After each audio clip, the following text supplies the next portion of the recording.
we have started produced water treatment systems. And what the procedure, what the different equipment used in the produce for treating water. That means removing hydrocarbon and sand from water before disposal. Water you cannot dispose anywhere randomly because it will be contain hydrocarbon. So hydrocarbon is dangerous for this living organism, and you cannot put this water surface aquifer zone. So if you put there, then the trees will get died or this living organism will get died. So that will be contaminant for surface. So you have to dispose after separating oil content or sand. If you're there, then you have to separate sand also, and sand you can treat separately. Okay. Now, what are the different processes? The gravity based separation is there. Another is that you can use centrifugal forces, or you can use some multimedia filter to separate. But if you have a small particle of oil droplet with low cost system you want to make with less maintenance system, then that will be better. So already we have seen this 5 to 15 to 50 milligram per liter. If oil content is there, then it may be allowed to dispose by your regulatory agency. But if it is having more than that, then you have to remove the oil content or hydrocarbon content. So this is called total oil and grease. Total oil and grease content. Okay, so you have to remove, and you have to maintain this amount 50 to maximum 50 milligram per liter. And again, this depends on different country or different zone regulations. So if you are using, if you are separating oil or treating oil, if you are treating water and removing hydrocarbon from water, in the US certain regulation will be there, India certain regulation will be there, Europe certain regulations will be there. So you have to follow the local regulation and you have to maintain that oil content. If you are not maintaining, then there will be legal and other issues. So when we are going for separation, so normally follow the equation Vt equals 1.78 into 10 to the power minus 6 del Sg dm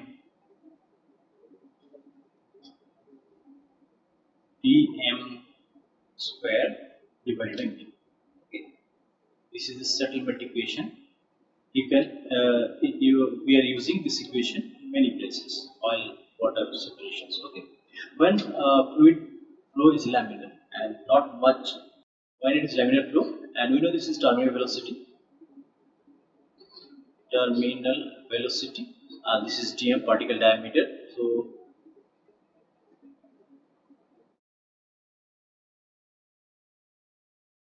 if you are using water, oil droplet separation, so it will be oil droplet diameter. This is, in that case, continuous phase will be water, so it will be water viscosity. Okay, but if you are using opposite, let's say water particle from oil you are separating, so in that case, water particle is dm diameter will be water, and viscosity of oil will be used. So you have seen vertical and horizontal skimmers which can be used for oil separation from water. Okay. And you have seen the formula in last lecture. DLEFF equals 1000 Q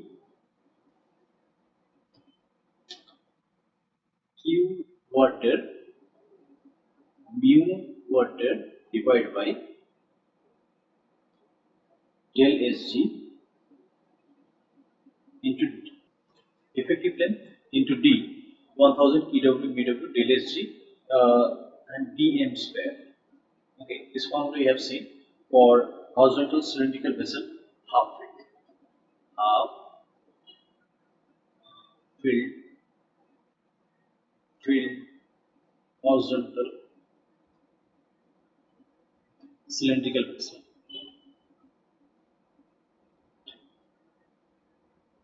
For horizontal rectangular cross section, we have seen the formula WLEFF equals 70 QWL divided by del Sg dm square. Okay. So this is for horizontal rectangle.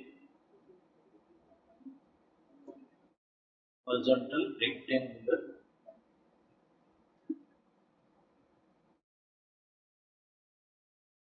vessel uh, with 50% fill. With 50%.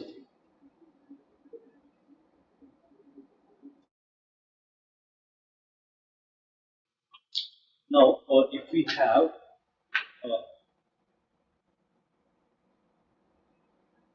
okay, one assumption is that like if we have H equals half W, or if I have rectangular cross section, okay, this is W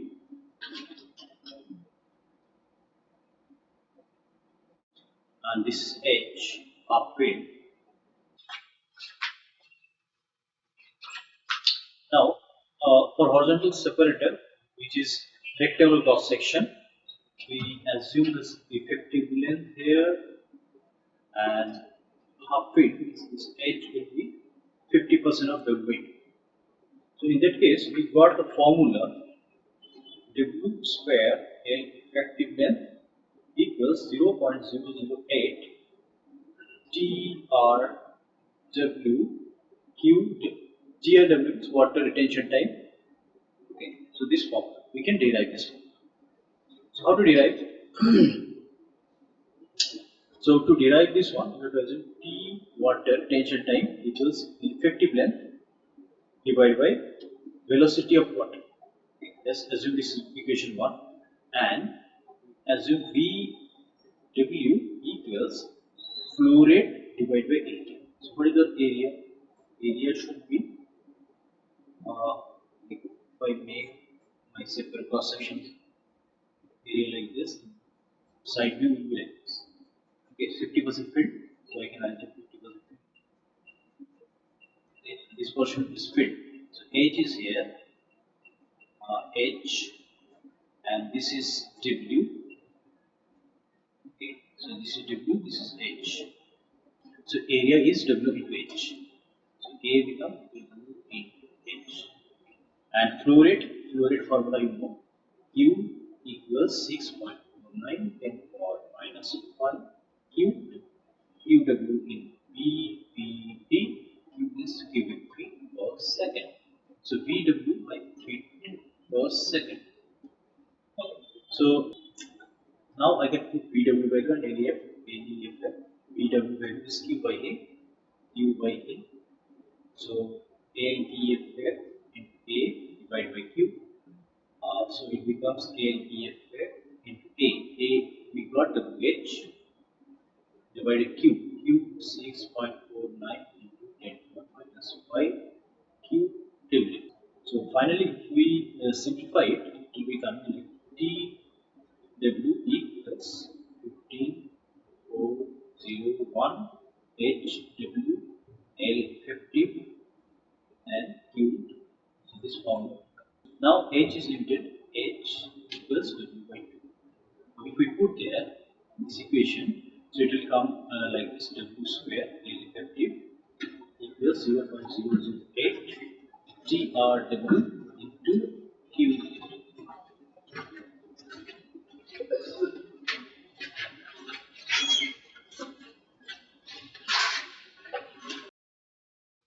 For vertical cylindrical that formula will be like this: T square small t square equals 6691 F subtract factor Q water.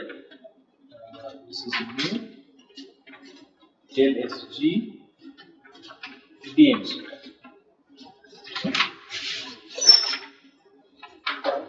Okay. So to derive this formula, we have to assume that V oil and V water velocity same. So V water, V oil, actually V oil particle will be slowly moving up. Okay, so oil particle will be slowly moving up. So the formula 1.78 10 power minus 6 LSG dm square by VW Q by A. What is A? A value will be this diameter D. So pi by 4 diameter square, and you are converting to feet, so 140. So then VW becomes 6.49 10 to the minus 5 UW divided by pi by 4 D square divided by 140. This, if we solve it, this will be giving D square equals 6691 F UW mu del SG dm square. So F we are introducing just for short factor consideration. So if height of the water column in feet is determined from the retention time equation, H becomes 0.7 TRW UW divided by D square. So from retention time calculation, so this comes like this: T water retention time H divided by VW by H. This is H. Okay, so H distance it will be covering, and with VW velocity, so total time will be TW. Okay, so VW equals Q by A equals Q divided by pi by 4 D square by 144, as you have seen, this cross sectional area.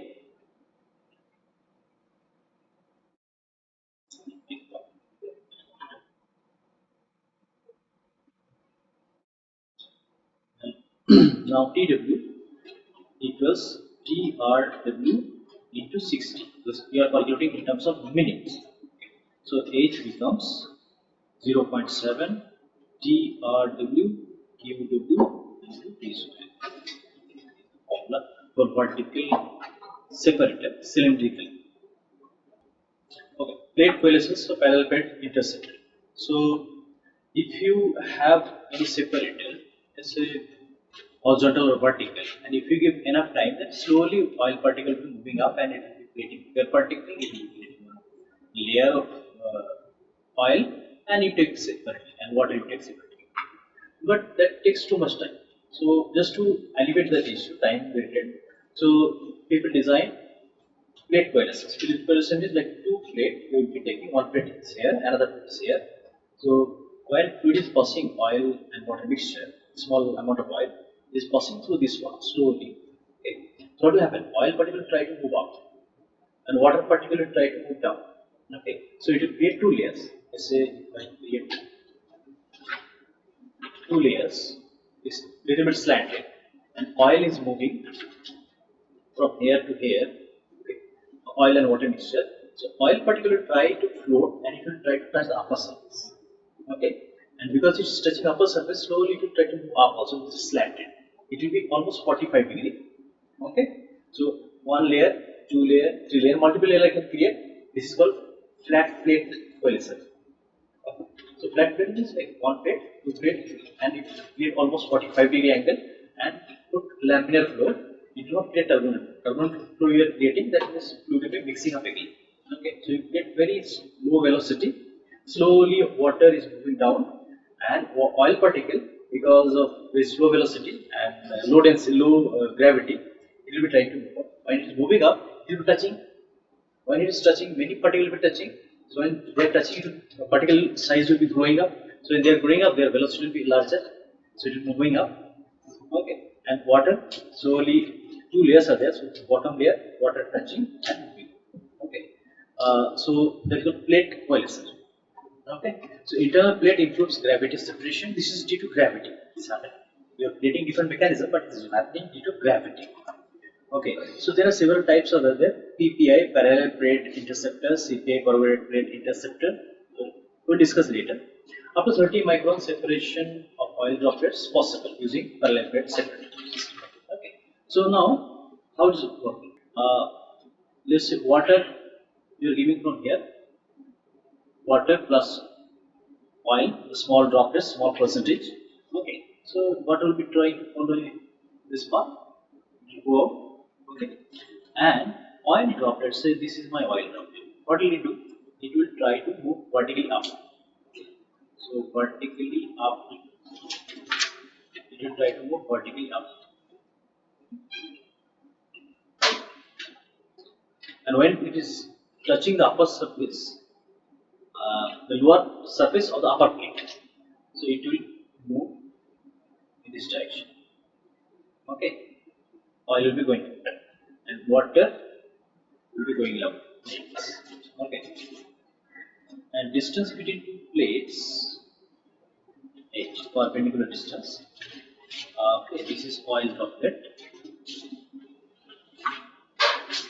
and large droplet rises. So large droplets formed. Okay, and separates from water. And oil sheet velocity, oil velocity in this direction is water velocity. Water is going this oil touching upper surface of paint. Okay, if sand is there, sand will be accumulated at the bottom because high density. And you see this is making an angle theta. Theta normally it will be 45 degree, but if you have larger amount of sand, in that case sand will be actually blocking these two layers. Okay, sand will be getting accumulated, it will be deposited at the bottom layer. Slowly it will be developing this thickness and it will be blocking the path. So what they do, they will be trying to increase the inclination. So they will make 60 degree around inclination. So normal best will be 45 degree inclination. Okay, so normally 45 degree inclined. Okay, but if you have more sand, then you give 60 degree inclination. Okay, so now one thing is that you have flat plate interceptor. This is called flat plate interceptor.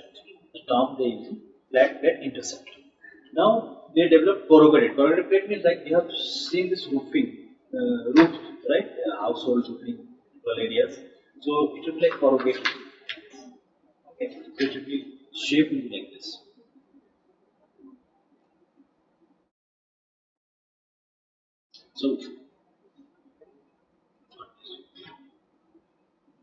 So like 1, 2, 3 different many sheets. I put corrugated 1, corrugated 2, corrugated 3, corrugated 4. Okay, and you put slant way. Okay, you make corrugation like this, and you make slant like this. Okay, so what happens when you are making slant? My figure will be like this.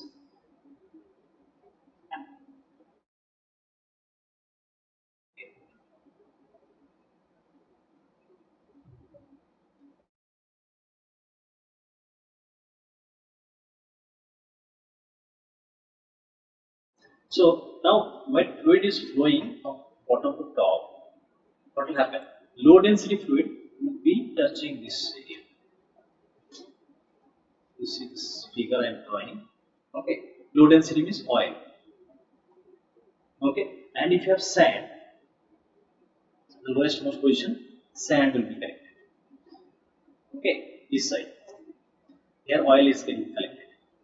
Okay, this sand will be collected. And slowly water will be going down. So water will be in between the space. It will not take oil space, not sand space. Slowly it will be moving down. But oil will be collected at the top crest part. Slowly it will be moving up. Okay, when it's collecting at the top crest part, one particle, two particle, many particles will be coming together, almost nearby. So when they're coming together, they'll be trying to fuse. When they're fusing together, they'll be making bigger particle.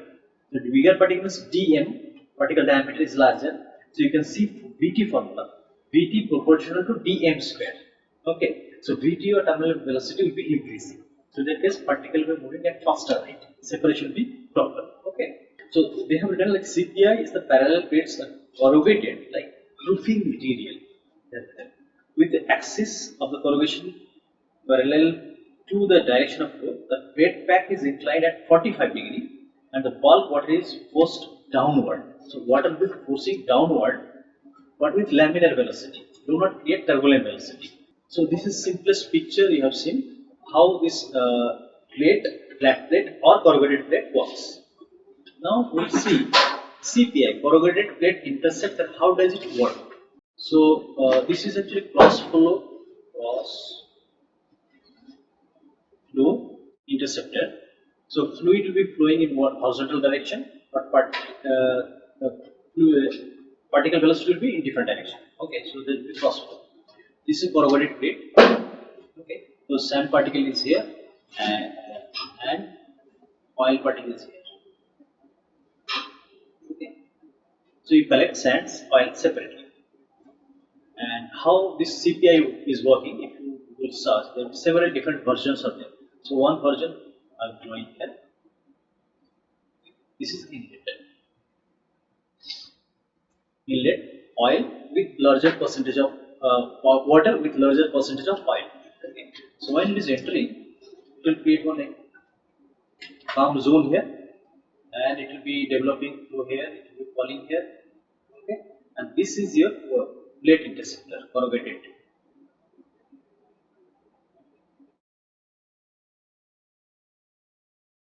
SCPI. So because from side you are seeing, so that's why this parallel side you are seeing, but actually it will be like this. Okay. Angle curving. Now this mixture coming through this and you are getting very laminar flow. So water will be exiting from here and oil will try to move out. Okay. So when inlet oil mixed water is entering, okay, and there will be debris collection. Slowly fluid is entering, and so solid particle will be collected here.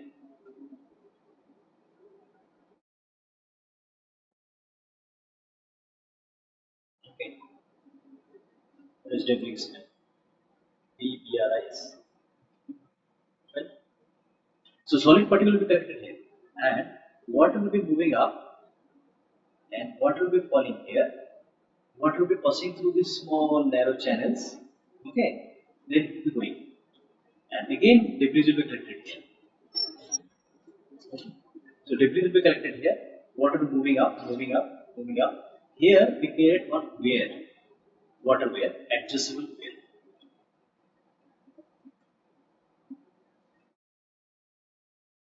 Okay. So what happens? This water will be falling here. It will create layer. Okay. This water will take out.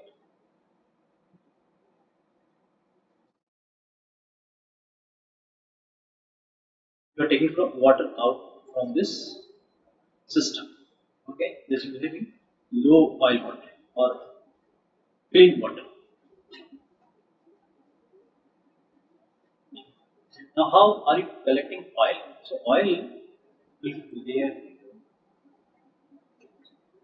Oil will be creating layer.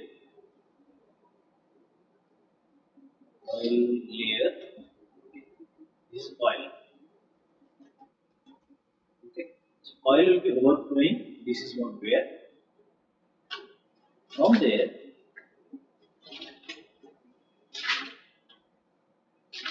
you are taking oil out. So, here. It's pipes, so I'm drawing this oil out.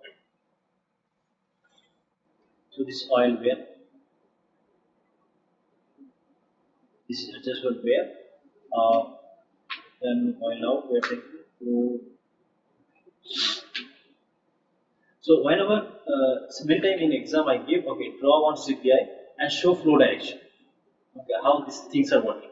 So there will be different version. Any version you draw and you show how the CPI is working, how the oil and water is separated. That will be okay. Okay, but if I give an objective question or like get like question, there maybe I'll give the picture or I'll keep something missing and I'll ask, okay, identify that area. Okay, so from picture, then you have to practice. I'll be putting something wrong information. I'll ask you identify which is wrong on the figure, because when you're writing gate-like exam, so in that case, I don't have option to ask you to draw a figure and explain. So in that case, actually, I have to give figure. I have to ask you to identify. So if you do not practice, actually, exams will get confused. So better you should practice also how this system, mechanical system is working, how things will get separated. Okay, so you have to read details also from book or from picture.